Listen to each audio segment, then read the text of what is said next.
할렐루야, 날마다 새벽 만나러 여러분을 찾아가는 만나교회 김태광 목사입니다. 오늘도 하나님의 말씀을 통해 하나님의 크신 은혜와 위로가 여러분들의 삶 가운데 충만하시길 소망합니다.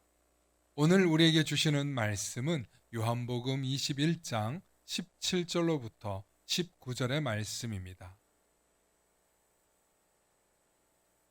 세 번째 이르시되 요한의 아들 시몬아 네가 나를 사랑하느냐 하시니 주께서 세 번째 네가 나를 사랑하느냐 하심으로 베드로가 근심하여 이르되 주님 모든 것을 아시오매 내가 주님을 사랑하는 줄을 주님께서 아시나이다. 예수께서 이르시되 내 양을 먹이라. 내가 진실로 진실로 내게 이르노니 네가 젊어서는 스스로 띠띠고 원하는 곳으로 다녔거니와 늙어서는 내 팔을 벌리리니 남이 내게 띠띠우고 원하지 아니하는 곳으로 데려가리라. 이 말씀을 하심은 베드로가 어떠한 죽음으로 하나님께 영광을 돌릴 것을 가리키심이로라. 이 말씀을 하시고 베드로에게 이르시되 나를 따르라 하시니 아멘. 오늘은 소명감이 없으면 사라지고 만다는 제목으로 말씀의 은혜 나눌 때 하나님의 크신 은혜가 있기를 소망합니다.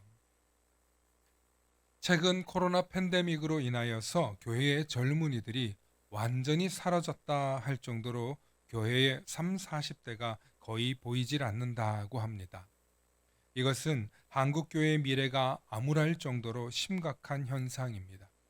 3, 40대가 교회에 오지 않고 캠핑이나 호캉스 혹은 주말 나들이에 빠져 교회를 오지 않는 것도 문제지만 3, 40대가 교회를 가지 않으니 자녀들이 자연스럽게 교회를 쉬게 되더라는 것입니다.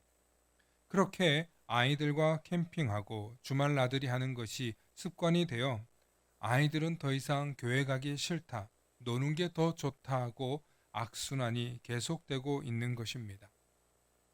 3, 40대 젊은이들은 교회 봉사를 왜 해야 하느냐 하는 심각한 문제가 발생하고 있습니다.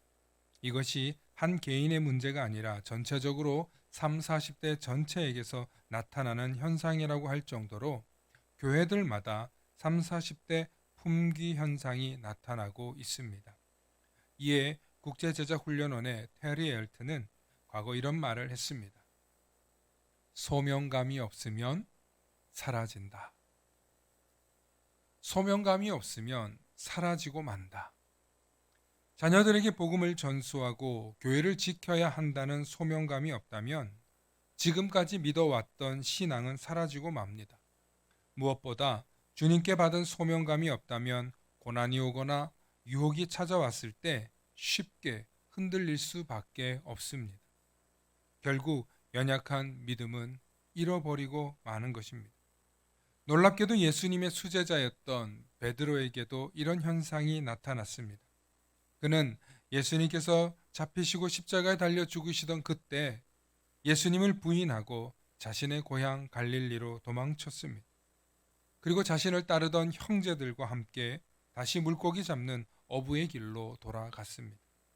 하지만 예수님께서 다시 베드로를 찾아오셔서 그에게 소명감을 일깨워 주셨습니다.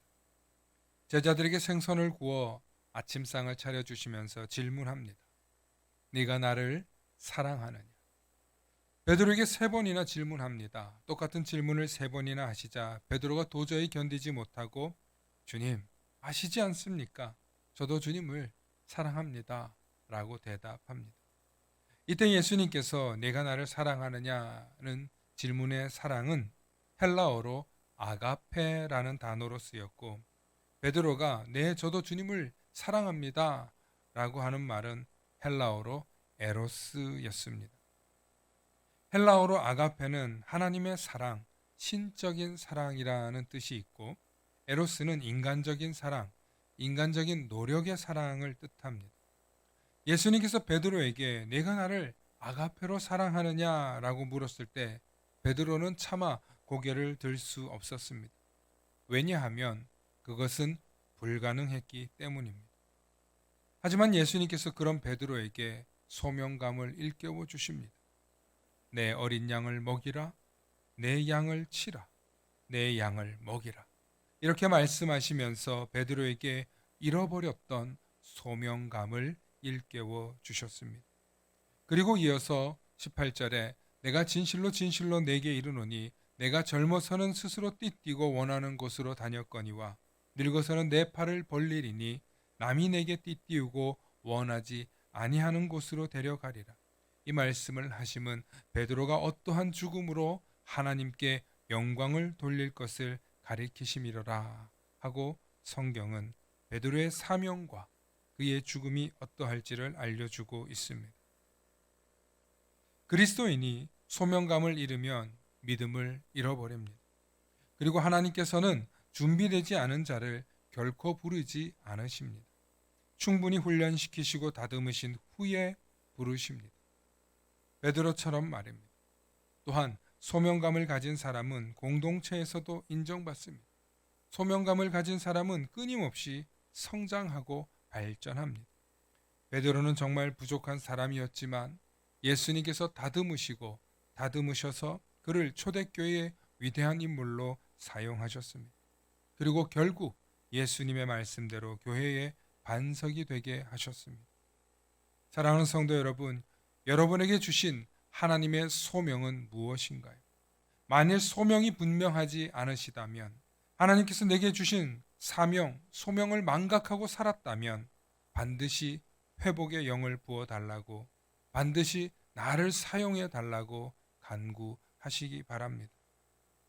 왜냐하면 주님이 부르시지 않은 그리스도인은 없으며 주님이 사용하지 않는 제자는 아무도 없습니다.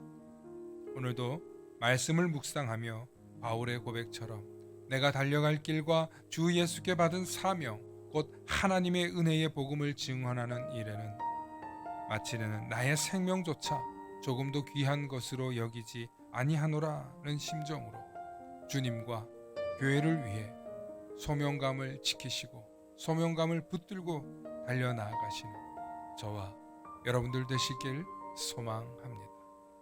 소망합니다. 샬롬. 다 함께 기도하시겠습니다. 사랑의 아버지 하나님, 참으로 감사합니다. 이 세상에서 죽을 수밖에 없는 우리를 살리시고 우리를 죄인이 아니라고 하나님의 자녀라고 불러주셔서 우리 한 사람 한 사람에게 하늘의 소명을 맡겨주시니 감사합니다. 주님, 맡겨주신 이 소명을 잘 감당할 수 있도록 우리에게 눈과 귀를 열어주시고 우리의 마음의 밭이 옥토밭 되게 하셔서 날마다 말씀의 은혜, 날마다 기도를 통한 응답이 우리 삶 가운데 이루어지게 하여 주시옵소서.